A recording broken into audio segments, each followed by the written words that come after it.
ดีทุกคนยินดีต้อนรับทุกคนเข้าสู่ซองนูบล็อกซานไปส่งโต๊ะ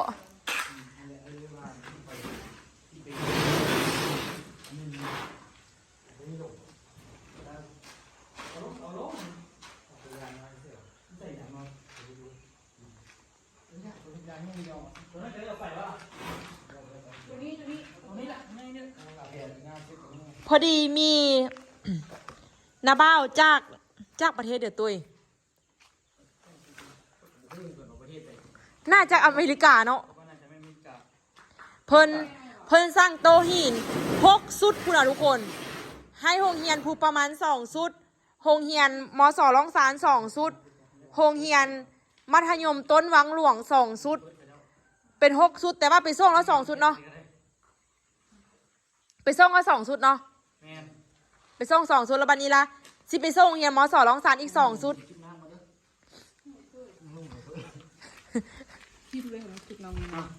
ตัวใส่หันโตเราเอาตากเอาหาก็เอามาใหม่ๆมันคือเละได้ใช่ไหมไปใส่ประมาณ7-8 มื้อหรือจริงเปลี่ยนก็เดี๋ยวสิเอางบบริษัทมาซื้อจักมัดนึงก่อนเนาะมื้ออื่นนี้เพิ่นนั่นมื้อนี้สิบ่ายเด้อมื้ออื่นนี่น้ำมันน่ะเปื้อนแห้งใส่ถุงมือบ่สวยได้หลายเป็นรูปเป็นรูปแล้วก็รูปเลยก็ได้วะบอกว่าสิเอาตาป้าเนาะถ้าบอกอันนี้มันคือเปื้อนในสันอันเก่านี่น่ะเก่านะเก่ามา1 2ฮึด1 2ฮึดเอ้าแตกคือมื้อนั้นละเวนโรงเรียนนี้เป็นโรงเรียนที่อู้กับต้นตาลเฮียนตั้งแต่สมัยแม่จันพุ่นน่ะทุกคนโรงเรียนตัวนี้นะ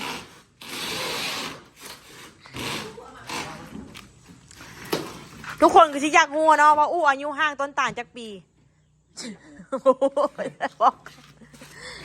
อู้เฮียนม.7ต้นตาลเฮียนม.1ทุกคนตอนนั้นนะตะกี้ต้นตาลน้อยๆตอนนั้นอู้เป็นผู้สาวน้อยอะได้ตอนนั้นก็ได้17 ปี16 ปีต้นตาลห่างต้นตาล5 ปีทุกคนอายุห่างต้นตาล5 ปีแม่นลืมเซ็ตเว้ยมาเซ็ตแม่แล้วมันที่มันเตือนที่มันมูฟดูเป็นยังเซ็ตเอาอันตัวนั้นเซ็ตได้ไหมสุดนี้ไอ้แห่ใครบอกคันค่ะว่าเอาสิคือเป็นอันนี้โอ้ยเขาให้ลูกน้องเขาเห็น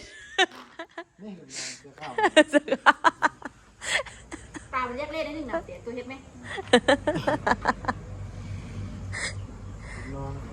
ตัวค่อยหู้แล้วว่ารายการนั้นบ้ายังสิบ้ายังเด้อไปเข้าบอซื้อไก่มาต้มซื้อไก่ลาดมาต้มแซ่บๆเฮ็ดเจียวส้มแล้วต้นตาลปิ้งเป็ดอยู่ต่อปิ้งเป็ดต้มไก่เหรอวะก็กินต้มไก่หันเหรอวะแซ่บนะเจ้าคุณแม่บอกเจ้าคุณ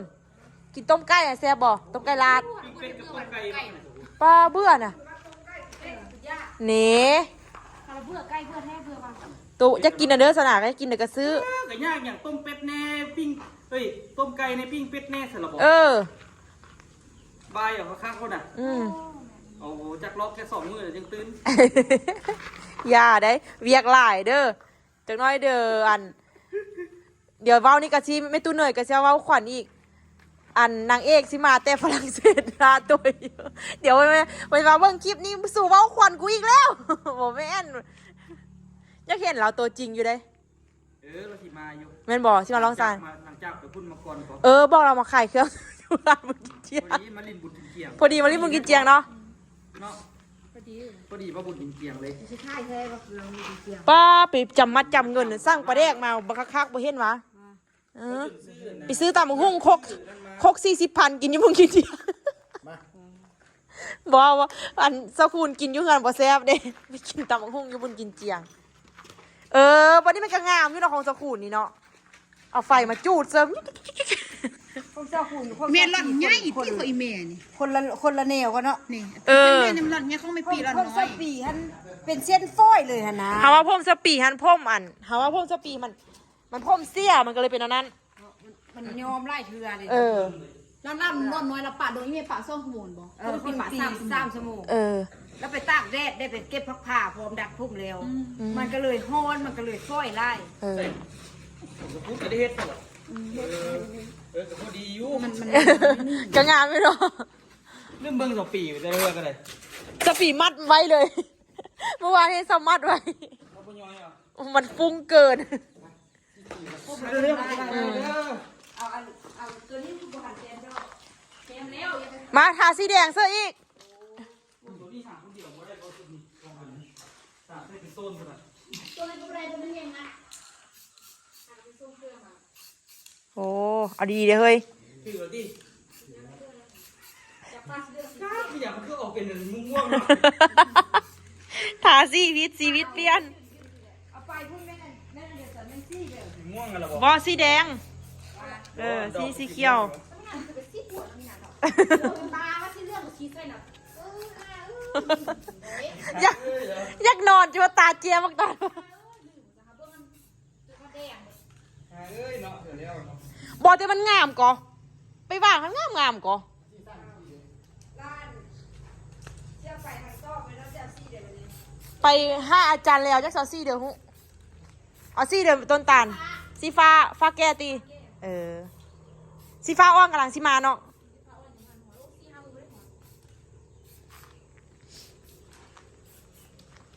ทุกคนเตรียมตั้งได้เรางานแต่แบบมันแห้งไว้มันคิวคือเตรียมงานยิ่งแบบปุ้ง ต้นตาลวะ เลยฟ้ามือเลย ได้อยู่ เพิ่นเตรียมค่ะเตรียมได้แล้วเลยกะไอ้คำป้าเฮ้ยมีหนาเฮ็ดไอ้คำป้าเฮ้ยมีหนาเฮ็ดโอ้บ่ได้ใจเพิ่นได้เพิ่นเป็นสร้างใหญ่เลย ผู้ควบคุมการผลิตบอกว่าโต้วุ่นวายพุ่นน่ะจักเฮ็ดแต่ก็บ่ได้เฮ็ด นี่เราจับบุไรค่ะ เออ ขึ้นเลยเหรอ จับบุไรเจ๊บุไรเจ๊แดงด้วยบูจับเลย บ่เฮินเดี๋ยวเพิ่นต้องเคลือกขี้ต้มตลอดเลย ให้ผู้ส้มคิดว่าถ้าส้มมายักมาห้าวันนี้ปูมาเนื้อละเราแล้วก็บูเฮิมูจับมูบ่ายมูหอบเลย บ่เฮินเดี๋ยวเลยเดี๋ยวนี้น่ะแม่ก็บ่เฮินจับไปนำแต่แม่ตู้ตะลองตะลองตอง ดูคนเล่า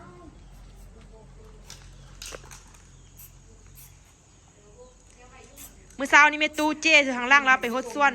เพิ่นก็ห้องเพลงใกล้ๆให้แม่ตู้ฟัง มื้อก็เข้ารอบดี คือเขารอบตัว ตาลเอ้ยมึงก็แน่ให้มันเครื่องๆเลยแม่ตาล บอกคุณพี่ดีก่อน เป็นตาเสื้อปุ๋ยอะตี้ส่วนอย่างหั่น มันจะแรงละใส่ฟังไว้ ส่วนอีแม่ใส่ทำไม เอาไหม ร่อนตี้ฟัง อ๋อตัวน้อยเดียวนั่นน่ะชิ้นนิดนึงฟังเอาจะหั่นพอดีก็ไหวอยู่ดีล่ะคิ้ว โตะอันนี้นี่เฮาไปเบิ่งนี่คือว่าเฮ็ดง่ายบ้านมาเฮ็ดแท้ๆแล้วซัวสิเข้าที่เข้าทางบ่ยังยาก เบิ่งนะเคยกับสติ๊กเฮ็ดนั่นคือว่าง่ายคือว่าอันนี้ที่จริงบ้านมาเฮ็ดเองยากถึงสิมีแบบก็เอาไปเฮ็ดเองนี่พลาดหลายหน่วยพุ่นแหละจะค่อยได้หน่วยดี โอ้โหขนาดถ้าไปเฮียนก็ยังไม่ยากแล้วล่ะ เฮ็ดยากอยู่ไม่ได้มาง่ายๆงามเนาะสีเขียวกันเนาะ ใส่ที่ไหนให้ขึ้นซีนที่อันเซียนกะโลข้าวใส่สีฟ้าก็งามตัวนึงกะโลสีฟ้า มีเวลาเฮ็ดนางมีเวลาเฮ็ดเธออันนั้นเลย เฮ็ดข้าวเองบ่ทันเลย โอ้คันนั้นเฮ็ดได้หลายกว่าไว้เลาะไข่มีสีม่วงขนาดงามสีเขียวนี่ขึ้นขนาด งามค่ะทุกคนสีเขียว FC ว่า ขึ้นเพราะว่าเดี๋ยวเขาสิ FC ว่าคันท่าอยู่เมืองไทยได้ขายดีเลยเลยนี่ราคานี้ได้ขายดีแท้แต่คันท่าอยู่เมืองไทยเขาอาจจะขายราคานี้บ่ได้คือกันเขาก็ต้องได้ขายราคานั้น คอยไปตัดเสียง ไม่คัดไม่คัด ฮะเสียว ไปส่งด่วนบ่ถอดไปบริจาคเครื่องด่วนแม่มาจะเอาทีเดียวเศร้าสุดอ่ะอันนี้จะไปเฮ็ดที่โรงเรียนมัธยม ไปโรงเรียนเก่าต้นตาล เอาอีกก้อนด้วยเนาะนี่น่ะมื้อทาซี่ตัวนี้เองบ่ บวกเอาไปส่งนั่นอันนี้เป็นโรงเรียนแฟนเก่า ยังอีกบริโภค ยังบ่ได้โบกอีกต้องโบกอีกก่อนนี่ยังไล่ขั้นตอนอยู่ ยัง11ด้วยเข้าหน่วย ฟังเพลงเศร้าอันฟังเพลงเศร้าตาได้ยินบ่ได้เลยคือไม่ได้เดี๋ยวจะไปจัดฟังเพลงนี้แฟนเก่าอ่ะใช่ไหม น้ามันครบแล้วครบแล้ว กะว่าเช็ดไข่อันก้อนบุญเจียงเฮ้ยไปวันนั้นบ่ได้ไข่อีกแล้วนี่จังไงก็สิต้วยก็สิไปนำมันนั่นละสกุลได้ไปอยู่วะหันไปเฮือนทานหั่นนะตายเฮาต้วยไปวันที่29วันที่29พวกเจ้ามาแล้ววะใคร ไปเองเลยจ้ะ ตัวมีนัดกับไม่ตู้อันไม่ตู้เนยแต่โดนเพิ่นสิมาแต่ฝรั่งแล้วเชื่อตัวสิพาเพิ่นไปบ้านเพิ่นอยู่พุ่นน่ะเมืองคอบพุ่นน่ะ เอารถใหญ่ไปเลย ยามสติ๊กเขาไปทานอยู่เลย ผ่านก็ไปเอ้ย ท่านนะแล้วเราเสียยุ่งเหือนบ่ หน่วยอยู่แล้วเนาะ บอกไปก็ไปดูบอกตัวเราก่อนเพราะว่าเราก็ไปส่งเครื่องก็ยังส่งเครื่องมาคุณตลอด ซื้อไก่จะต้มกินไก่โตแล้วกินไก่ต่อ ซื้อไก่ไปตุ่ม ไปแล้วต้มไก่เนาะ กินต้มไก่หันจักหน้อยเด้ออัน อย่างพี่น้องใครอยากกินเนื้อต้มไก่เนาะได้กินต้มไก่ที่ว่าคักเด้ คันเข้าไอ้นี่เข้าอันไอ้ตีอันเดอมานั่นกะเฮ็ดต้มไก่ไปกินอยู่แค่น้ำสารปิ้งปูปิ้งปลานะอันนี้กินแซ่บเนาะอาหารน่ะมักกินแต่แบบนี้เด้อเฮาน่ะ ต้องซีน6ไป7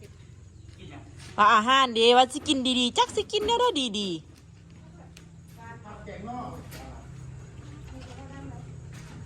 ๆสุปผักแกงฮะโอเคไปก่อนเด้อไปนางล่างตาล ไป ไปมีนะ เดี๋ยวพักครับ ทางล่างอะไรนะ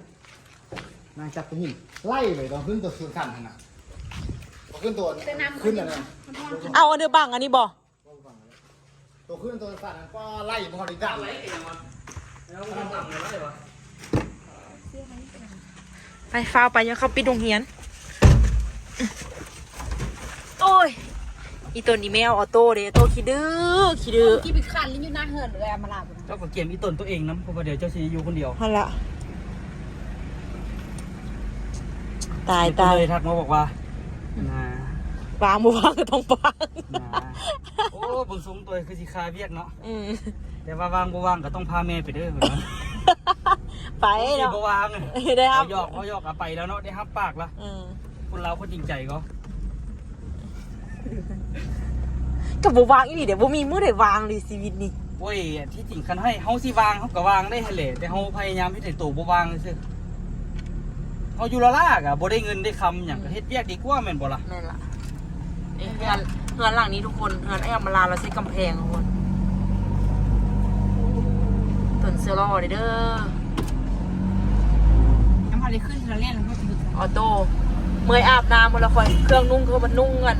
ตัวมันเปื้อนๆอันที่มันดิ้นนั่นแหละเมื่อแรงคอยจัดการบัดเดียวซับบ่ไหวแล้วคอยซักเครื่องออโต้นี่ ไม่อาบน้ำเปลี่ยนทำไมล่ะจี้มันไปลิ้นกับลาบด่วนเรื่องขี้ดินเท่านั้น แม่นบ่ นี่ทุกคนเนาะ ทุกคน อันนี้แม่นเส้นทางที่เราจะไปเข้าไปในตัวเมืองแล้วทุกคนเนาะห่างประมาณ4 กิโลแหละตอนนี้กำลังตัดสินใจอยู่ว่า เมื่อคืนนี้ไปเบิ้งอันนึงมีไอเดียปิ้งขึ้นมาว่าสิซอก ให้นะเคยเฮ็ดให้บ่หรือไปจ้างเขาเฮ็ดให้ฮู้บ่ฮู้ว่านะเคยจะเอานำเขาเด้ออันเอื้อยสิเฮ็ดสั้นวางแบบวางค่ายเครื่องอะนะแบบว่า สั้นเล็กมา สั้นเล็กแล้วแบบว่าเฮ็ดให้มันเป็นสั้นลงสิหนนะแบบขายพวกมักเล่นขายพวกมักแต่งเด้อสิหนนะแล้วก็สิมีซื้อ เอา ตู้ สั้น เซ ไม้ดอก เด้ เนี่ยนะคันว่าเป็นพวกอันนั้นนี่ต้องเอาไม้ก็เป็นเล็กบกกุ้มขี้เมี่ยง เอาแล้วเฮาเอาวางลงแล้วบัดนี้ละเฮาเอาอันนั้นเด้เฮาเอากระต้าวางเด้ หรือคันเก่าวันบ่ถึงน้ำกับวุ้ยปัญหาคันถึงน้ำนี่ควรเอาเล็ก บ่ถือเพราะว่าเฮาซื้อเครื่องมาเฮาบ่ต้องบ่ล้างน้ำเด้พวกพักนะ ไว้ ค่อยว่าสิไปลมไอ้ปุ๊แล้วเวลาเราเอาเครื่องมาแล้วเขาก็ไปแบ่งเอาน้ำเราเท่าแล้วแบบ เฮ็ดรถเสียอย่างละเฮ็ดคิดเรื่องไหนละเฮ็ดรถ เขาก็คิดเอานั่นแหละเขาเห็นแล้วคือว่าคักเขาเฮ็ดนะ มีแต่ไปบอกเราว่าอยากได้เท่าใดอยากได้เท่าใด มันถ่าจะค่อยแล้วบ่แล้ว แม่นเราอะแต่ว่าเรื่องซื้อตู้แช่ต้องได้เพิ่งเจ้าได้เฮย มันเพิ่งไว้ก็ได้ คอยต้องเพิ่งเจ้าได้เฮยเพิ่งบารมีเจ้าได้เฮยมีหมอจากอันออสเตรเลียทำนายค่อยไว้ว่าค่อยสิรวยจากผัว นางยุยดีหมออยู่ออสเตรเลียก็ทักว่า โอ้อูคำนี้เป็นคนดุมั่นเด้เหมือนว่าพออยากทักเลย ดุมั่นเด้เหมือนว่าแล้วก็แต่ว่าเป็นคนที่วาสนาดีเหมือนว่าดิผ ผัวสิพารวยเหมือนว่าสั้น แสดงว่าเขาก็มีโอกาสรวยอยุ่นเหมือน แม่นแล้ว มีอยู่โอกาสแต่ว่าตอนนี้ยังเป็นโอกาสของเขา ขอบใจเด้อขอบใจนะบ้าวคำสิงอินทาปัญญาเด้อลมกันม้วนๆหัวทุกคนเด้อบ่มีแนวสิลมเมื่อฟังบ่มีแนวสิเว้าเมื่อฟังอยู่กับน้องอู้กับน้องต้ยกับมีนากะบ่ต้องหาสาระเนาะอ๋อบ่มี ซาไลาย มีแต่ แล้ว สา เพื่อน ระ มากกันนั้นเดี๋ยวนี้คุณว่านะ เป็นบางอย่าง ถ้าเรามีเงินได้เงินอย่างละพาตุนตันไปบ้ายเนี่ยอันวะ ตับเจียวมาไป ตำเจียวบาย ตับเจียวอูด สุดเนาะจักสิซื้อหมวกอันใส่ให้ของกินเนี่ยอยู่กระเดือวะคนหาในเฟซกับบ่เห็นตอนเมื่อนั้นอย่างคนเห็นหมวกแดงกินหมวกอันแม่ครัวหมวกอะไรกับบ่เห็น ไทยไหมคนเดียวก็ฮอดไปสั่งให้เมีย สั่งไหมเอา3หมวกมีนาหมวกหนึงติงหมวกหนึงคอยหมวกหนึง บุกล้าเอาเสียสิอย่างเล่นบ่ แม่น บ่แพงดอกหมวกอันนี้นะ สร้างมาไว้ใส่อันแต่งกินมื้อบุญนะ เราประมาณ20 บาทนี่แหละ ซื้อมาไหมซื้อมาไว้ใส่ก็สร้างมาลงร้องซานเลยได้ เออ เดี๋ยวทุกคนขี้ไป พากันเพื่อนดิ ผ้ากันเปื้อนเขากับบูมีอยู่มีนาผ้ากันเปื้อนซอกซื้อแถวบ้านนี่เอา พากันเพื่อนก็สั่งโลดสั่งห้านเดียวกันนั่นแหละก็จะสั่งให้ไป เอา สร้างว่าเอาว่าแพงนะเนาะ สร้างมาจาก5 อันผ้ากันเปื้อนหนาเพื่อแบบคนไปช่วยเขาได้เซอร์ เอ๊ะ เด้สิดาวะ อะไรเด้อะไร เจ้าอะไร ก็ยุกันไป ชอบพวกคนไปช่วย เอาเจ้าก็มาละตี้ปานนั้น นะ หรือว่ายังบูมาวะ ก็จะไปลงน้ำท้าก่อนว่า คอยอุกใจอยู่เขาอุกใจ แล้วจะค่อยไปต่อ สร้างว่าไปไม่ยัง ตัวสิมาแล้วสมัคร คอยอุกใจอยู่อุกใจว่าอันอหย่างก่อนฮอดมือเขามาเปิดบริษัทขนส่งนี่คอยชิอยูผู้เดียวนี่ตายค่าคอยนี่ตายเลย บุ ส่ง ้ยข่อยเจ้าอุกใจขนาดเนาะ เออ โอเคเลยตะกี้บุ้ยข่อยเจ้าเห็นอย่างเจ้าเลยยังเห็นได้ จังเลยเป็นมีเจ้าแล้วเป็นง่อยเลยคอยบ่ได้คิด ข่อยบุ้ยเลยเห็นอย่างประเทศบุเป็น ได้แล้วบอก ด้ามไปขนส่งสิก็อุกใจ ยาแรกมือไปเทียนเขาก็ไปเทียน เจ้าต้องทำความเข้าใจกับมันให้ได้แล้วมาสอนข่อยต่อ เข้าใจแล้วคอยต้องสอนผู้ที่เอาไปยู่นำมันติ ผู้ที่อยู่น้ำมันไปซีทูหาเขาเลยเขาไปนำเลย นี่เพราะเราแทนไปอยู่นำไทยซะเลย คนบ้า โมเมนนาภู มาโทรว่ะโทรจริงๆว่ะด้วยนั่นก็โทรมาแบบนี้บอกไว้โทรมา ถ้าเขาโทรไปอยู่ตี้หัน โทรไปแล้วเดี๋ยวมันแรงข่อยโทรอีก โทรนำอีกดู เงินค่าโต๊ะนี่นะมันได้ก่อนโมเมนต์นั้นนะของเพื่อนอยู่ได้ตั้งหักเลย เจ้าเงินค่อยไปก้อนเงินค่าโต๊ะอันโรงเรียนตัวนั้นน่ะ แล้วค่อยชินำเองตัวนั้นน่ะค่อยชิท่าเบิ้งว่ามือเดียวเพิ่นสิใจายทุกคนเดี๋ยวไปห้องโรงเรียนก่อนเนาะ6 นาทีอันนี้นะขี่ยมฮอดอัน โรงเรียนนี่นะเพราะว่าต้องค่อยๆไปทุกคนนั่นรถขี่ซิ่งบ่ได้ทุกคนต้องค่อยๆไป ยานตัวหินแตก ที่ซิงซ่าทางล่างโฮกจังเลย น้ำสานเมลีคุณโอ้ ยืนอย่างบ่ได้เลยปากที่หลายขนาด ก็มีมือซ่วงเลยนะ มีมือซ่วงเลย วันสิ้นน้อยสิ้นใหญ่จนหมด อันนี้ก็ลูกค้าเขาในทางหน้านี่อะสร้างตัวหินของเราเมืองโตะเพิ่นโอ้งามน้ำลาย ทำไรจะเห็นหน้าคนเฮ็ดเด้เนาะ ซีดีตังเด็ด 4 โมงแล้วเขาเจ้าไปเขาเจ้าเมื่อมืดแล้ววะนี่ เมืองว่าเลย เมื่ เด้ อแรกจะกันยังยุ่จะกันยังบุญเรื่อง 4:08 เมืองว่างไปเนาะ เมื่อที่3 โมง ก็เลิกแล้ว ปอ ที่จะได้มีอาจารย์นั่น มีอาจารย์ประธานมืออาจารย์ บ่เหลือ อาจารย์อยู่ห้องการอยู่บนไหน คนแรกทำการถึงแล้ว ช่วยเขาว่างานนี้แบบจริงจังเลย โจเฮียนเขาไม่อู้ขัวอาจารย์กลับ6 7 โมงหมดเลย แม่นป่ะ ผมแม่นซึบซ่อนได้กินเบียร์ เกือบดีแล้ว ก็มีอะ ที่บุญกินเบียร์ เนี่ยอันนี้เป็นอาจารย์บ่ไผแม่นบ่อาจารย์เด้งบ่แม่นอันนี้ ครับรูครับล่าง ตรงนี้เขา เจอกับอาจารย์อยู่ ใช้อาจารย์ที่ใส่ บ่มีเลย ห้องการอาจารย์ที่ใส่ เทิงอันนี้ เออ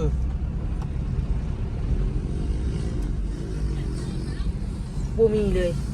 จีมั่วอาจารย์ ว่าอาจารย์สิเบื่อหมดเลย ในเรือรถคันนึงเนี่ยขึ้นไปเทิงกันไหมนี่ เด้นั่งกันเด้ นั่งเงินผู้หนึง ย่ามป้อมสิเนาะ ปกติ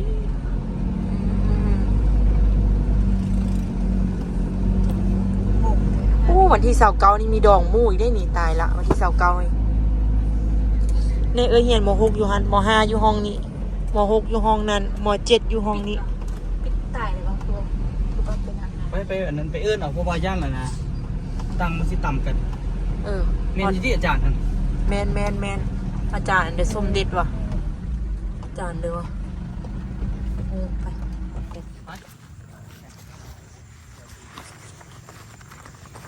ใช่เรียนอาจารย์ยุ่งเป็นอาจารย์สอนยุ่งกันนี่หว่าเนี่ยค่ะพอดีมีพระเจ้าสร้างต้นหิน2 ชุดมาส่งเนี่ยโดย แม่น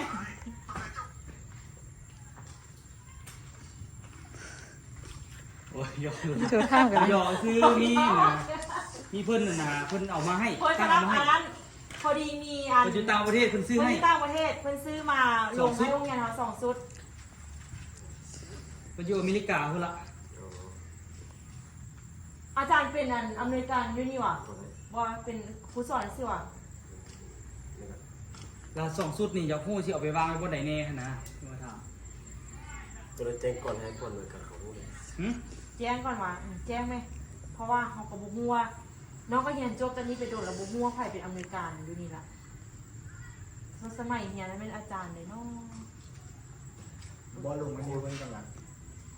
ตู้มันไปเลย ลองข้ามเพื่อนมึงกระจังบุรีไง อยู่ต่างประเทศแล้ว แม่ ไปนี่ไปอดีตเคยเป็นอย่างนี้นี่นี่ นี่2 คน คน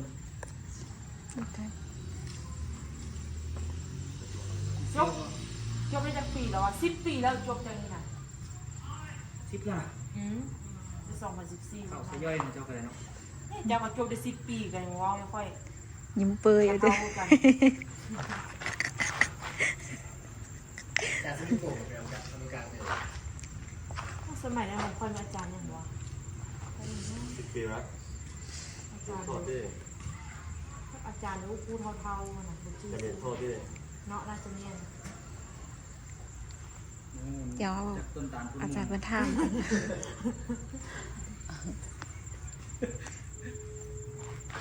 นี่เป็นปอนจอดรถสกีหน่อยเนาะบอกเขาไว้แบบตามแบบบนพักวันนั้นครูหะนะ เท่นะบางนี่ได้หลายชุดเลยเด้นะครับผู้ใดเราอยากสร้างได้หลายชุดก็ได้ แม่ บอกกว้างๆมีไหม เพราะว่าห้องเฮียนนี่อัน เหนียวนี่นึงห้าหก ห้องเฮียนนี่นักเฮียนไล่เด้ทุกคน พันกว่าคน พันกว่าคันไม่พายักสนับสนุนการสร้างในตลอดเลย ประมาณเกือบ 2,000 ผู้ใดเพราะว่ามันบ่มีโรงเรียนเอกชนเลยดิผู้ใดจบป .5 ปุ๊บอยู่โรงเรียนใดก็ต้องมาเข้าม .1 อยู่นี่เสียนะ แต่สังเกตมือ คิดแต่ว่าม .1 มี7 ห้อง บ่ได้มีบ่มีโต๊ะมีตังค์ แม่ง คิดแต่ว่าม .1 มี7 ห้องมีนา นั่งเลยแม่นวะ บ่ต้องว่าแต่อยู่พี่เถอะเพราะว่าอยู่อั่นอยู่เวียงเขาก็บ่ได้มีโต๊ะมีตังค์ปานใดโต๊ะตังค์มีก็ฮักจนบ่ฮู้สิฮักไปทางใดละ โดย ห้องให้มีแต่โต๊ะตั้งไหม ตอนเจ้าเฮียนอยู่อันสาธิตนี้ม .1 มีจักห้อง ม.1 4ห้อง บ่ค่อย7 ห้อง ห้องละ50ปลายคน อ๋อ ไปห้องละ70 คนสิเฮ็ดหยัง บอนตั้งข้างบนไล่บอนก่อนนี่ตั้งไว้หน้า เพิ่น ห มา น้า หา ห้อ สิ ง เจ้าแย่บ่ ห้องห้ ข่ อ อง ย70ห้องน้อยๆน่ะโต๊ะหนึงบางนาง4คน พอนเนาะ เฮาวันโต๊ะหนึงนั่งสามคน โรงเรียนนี่น่ะมันแม่งจักจันนะปูโคตรจักนอนเลยพอยามฮอน โร เล ง ย เรียนเด็กเกิดเบิดเท่าไหร่จักจันเท่านั้น ยามฮอนอ่ะโอ้ยเป็นศิลตานะจนสิตายอันความยักนอนแท้ยักนอนนะบ่เข้า เสียง ใจ จักจันกับส่วนหนึงเสียงอาจารย์น่ะนั่นอ่านหนังสือให้จดทัน เฮ้ก็ ส่วนใหญ่ เฮาเวลามาเฮียนแบบอาจารย์อ่านหนังสือสอนหนังสืออยู่เฮายักน้อยก็เฮานะ นี่มันเป็นอันเดียวเนาะ ถึกซ้อนแบนสันตะบรรณภาคตลอดนะคงไปจักหลับปะนะ ปลาซอกตลอดนะ ปึ๊กมานะเฮ็ดมือตาขึ้นให้มันแล้วก็ตื่นเลยปะนะอาจารย์แบนซ้อใส่นะ อ้ายสมัยตะกี้คือว่าอาจารย์เฮ็ดนั้นคืออ้ายเนาะ อืม ว่าไป อาย เรียนต่อนี่บ่มีความอายเด้ มึนสติก มึนนี่ไปเรียนต่อ เดี๋ยววันท่า ถ้าเพิ่นเรียกหม่องมันก็ได้มื้อนี้ก็บ่ได้เฝ้าไปเสร็จละเดี๋ยวจากนี้ก็จะได้ละทุกคนอันนี้นี่เป็นโรงเรียนบ่แม่นว่าน้อยๆเด้นี่อันนี้คือตึกหนึงนี่อ้อมไปนี่ อันนี้ของครูอาจารย์มั้ย ครูอาจารย์วะอันนี้กับครูอาจารย์ ค อันนี้ เน่ ช่วงอย่างเงี้ยเนี่ยเอาเลยสร้างตึกนี้เลยพี่ สร้างแล้ว ท่านอยู่ตึกนี่ ซ่องเฮียนแล้วเขาหากระสร้างได้2 ปีแล้วก็เฮียนได้เฮียนแล้วก็เก็บเลย อูคำกับเฮียนอยู่ห้องนี่แหละทุกคนเฮียนอยู่ตึกตัวนี้แหละ แต่ว่าตัวว่าน่าจะเอาไว้นี่คันว่าเป็นไปได้นี่เนี่ยเอาไว้นี่จาก2 สุดนี่ก็โอเคแล้วได้ เพราะว่ากับกวางเติบเนาะเขาได้ผู้ใดแบบว่าอยากช่วยสนับสนุนอีกก็สามารถสั่งได้เรื่อยๆเนาะเพราะว่าอันนี้โบเมนโบได้เว้าบังคับไผเด้ออันนี้นี่เว้าแบบว่าผู้ใดที่แบบว่าอยากมาไว้โรงเรียนเนาะเพื่อบางคนแบบว่าอยากสั่งแต่บ่ฮู้สิเอาไปไว้ใส่หั่นนะอยากช่วยให้น้องนักเรียนเฮามีบอลอยู่บอลนั่งก็สามารถสั่งได้เลยเนาะเฮาก็รับเรื่อยๆเนาะเพราะว่า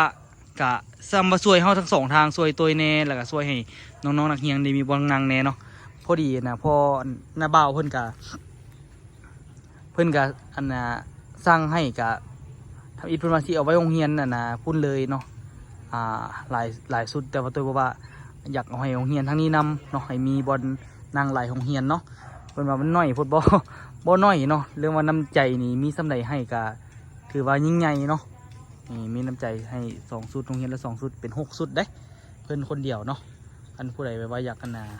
ให้ไปวางกันนะจุดอื่นอีกเนาะอยู่ทางนั้นก็หลายห้องเติบเนาะคุณแม่นมืดทั้งนั้นทางนี้นี่แม่นมืดเนาะก็สามารถสั่งได้เนาะพอให้มีนักเรียนเพิ่นได้มานั่งลิ้นท่าเนาะแล้วก็บางคนก็ยังท่าพ่อแม่มาฮับสินะบ่มีบนนั่งลิ้นก็เตะต่อลิ้นย่างลิ้นแถวนี้ก็ไว้พอมีบนนั่งลิ้นเนาะเพราะว่าอยู่นี่ก็นี่ส่วนหลายเพิ่นก็มีบนนั่งแล้วนี่ไว้เนาะนี่บนนั่งแล้วนี่ไว้นี่ก็มีโต๊ะก็ข้างหน้าเขาก็จะมานั่งอ้อมกันโอ้กับมวนได้เนาะบางทีก็กดหยังก็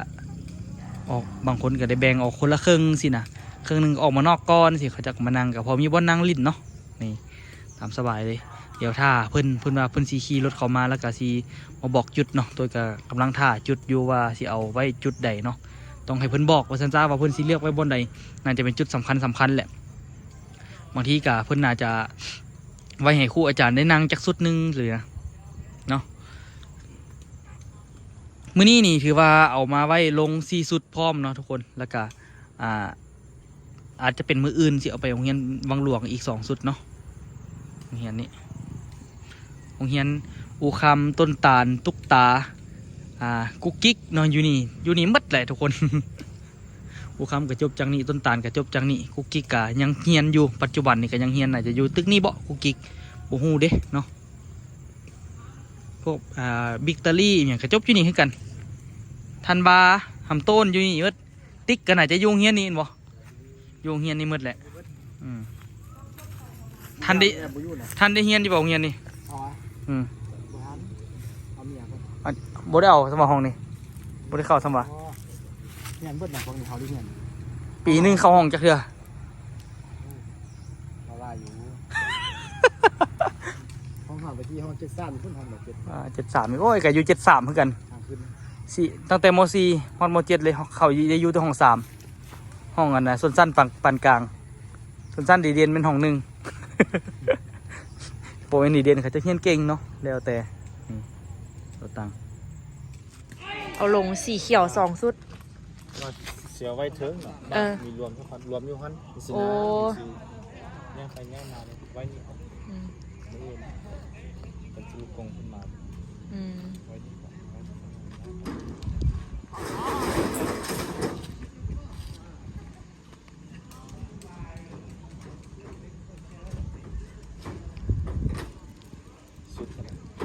สุด1,350,000ได้ตังค์8 หน่วย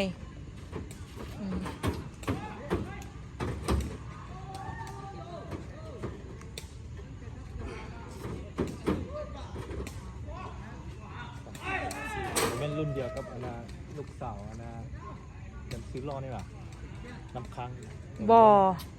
น้องของน้ำค้างฮันปากูฮันนั่นแหละปะกู้นั่นแหละรุ่นเดียวกับปากูฮันแหละรุ่นเดียวกับน้องสายอาจารย์เนาะลาเจียน่ะแม่นเนาะรุ่นเดียวกับลาเจียลาเจียไปอยู่ใส่ละมีเมียดิว่าเอาเมียแล้วอ่ะเอาเมียก็คือของลูกมือสูงโอ้นี่ลูกกี่คนละเดียวโอ้เมียได้2 คน อืม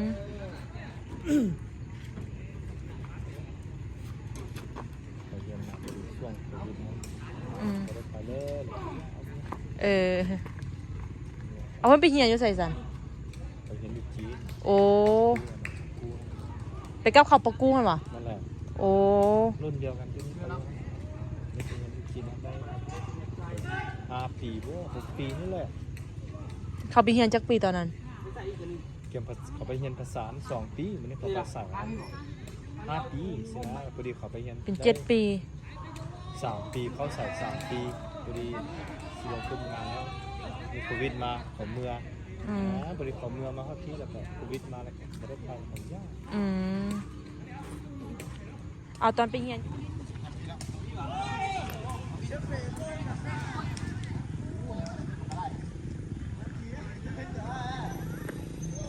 เราไม่ได้เอาตัวที่เอาเลย นี่ผัวได้ลูกผู้หนึ่ง ผู้อะไร เสื้อขาวนี่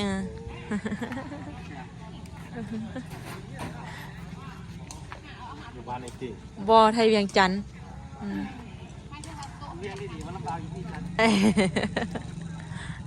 ที่เราว่ามีผู้สาวงามได้ เนาะอยู่เวียงบงามเนาะ เบียงเป็นผู้สาวงามมีเบียงหน้า แต่ว่าเฮียนอยู่เวียงบ่เจอกันเด้เฮียนจบแล้วจังมาเจอกัน ตอนเฮียนอยู่เวียงบ่เจอกัน เรียกว่าบาปกรรม โมเมนต์ผมลิขิตได้เรียกว่าบาปกรรม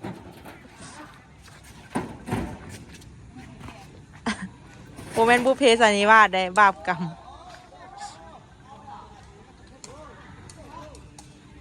นี่งามโอ้เข้ากันอยู่เลยเนาะสีเขียวนี่แล้วเนาะทุกคนเนาะอาจารย์เพิ่นก็มามอบฮับนำแล้วทุกคน เพิ่นก็ขอบใจหลายๆเด้อนะเบ้าคำสิ่งอิบุญทะปัญญาเด้อ เบาสาวฟอนนี่ อืมมีความสุขขนาดใดเรียกเงินกับบริเฮ็ดทันมาฟ้อนเอานี่ มีแต่ผู้สาวที่หันมา คันท้าเป็นสมัยค่อยนะสิอ้างว่ามีงานโรงเรียนจังซี่ต้องมาสิที่จริงหันจากลีกเฮ็ดเวียกเฮือนถ้าเป็นค่อยสมัยค่อยเด้ เคยมีคนนั้น มีค่อยเสื้อ เอาให้ เปิดตัว จะไปยักพักเรามาสร้างอาทิตย์นะคะคันไปให้เหียนเอามาฮอนมาสร้างอาทิตย์เลย สร้างที่ก็ยังไง สร้างที่จะ เรี ยั ย ก นเพิ่มตัวซะ สร้างที่จะยักเหียนไม่เหียนเพิ่มเลย เจ้านี่เขาเฮียนเพิ่มเลยคือสิบ่รอดนำเขาก็ได้เนาะเฮียนมาทุกอันเลยเนาะ ผมได้ไปให้ไปนาผม ถามว่าอันมีเข้าสมองบอกก็เฮียนตามขบวนการ เพิ่มไปตะบาดขอ นี่ก็ยังว่าไปตามวัดอย่างวะถามว่าเข้าสมองบอกก็ก็ยังวะ ก็เข้าอยู่ก็ว่าบาปผมก็ได้ไปหับปึ้มตลอดค่อยได้อันน่ะค่อยได้ไปหับปึ้มหมัก7ขึ้นน่ะยังได้ที่เช้าป่ายอยู่เรียนสาธิต เขาประกันนะ อืมเรียน70 คนนี่ ขอบใจหลายเด้อที่ให้การสนับสนุนเนาะทุกคนเนาะแล้วก็ ใจหลายๆเด้อ ขอให้อยู่ดีมีแหงเด้อนะบ่าวเด้อบุญคำนำสู่ให้ครอบครัวร่ำรวยสุขภาพแข็งแรงความเจ็บอย่าได้ความไข้อย่ามีสิ่งใดปรารถนาสิ่งใดขอให้ได้สิ่งนั้น ความเจ็บอย่าได้ความไข้อย่ามีเด้อว่าแท้กว่านี้นะ มีแต่บาดแท้อีก ไม่ได้ตด โตย โอ้ต๊ด โตย อันหอมละแม่นยังแม่น ทุกคนไปเชิญนี่นะ มีนะอยากไปตลาดประสาน What do you want to buy มีนา ชิคเก้น ซื้อนะบ้า เท้าอารุณนี่เนาะ ซื้อว่าตัวนะคะประเทศกินมาวันนี้ เฮ็ดอันเด้อบ่ทันติมื้อนี้ วันนี้ทาน มื้อนี้บ่ทันคันว่าเพชรแล้วแม่นมื้ออื่นได้ทันบ่มื้ออื่น มื้ออื่นทัน tomorrow ละครับลาทุกคนไปก่อนเด้อเจอกันใหม่คลิปวิดีโอหน้าขอให้สุขภาพแข็งแรงร่ำรวยหมดสุขคน FC น้องอู้ขอให้มีแต่คนร่ำรวยสุขภาพแข็งแรงบ๊ายบายมาตลาดกันงามไปอยู่ตลาดกันเด้อเบิ่งแม่งามขนาดทุกคนบ้านน้องอู้นี่นะ นี่สมัยย่าง ใส่สมัยย่าง บ่แม่นเนาะ ชิ้นยางตี ป้างาม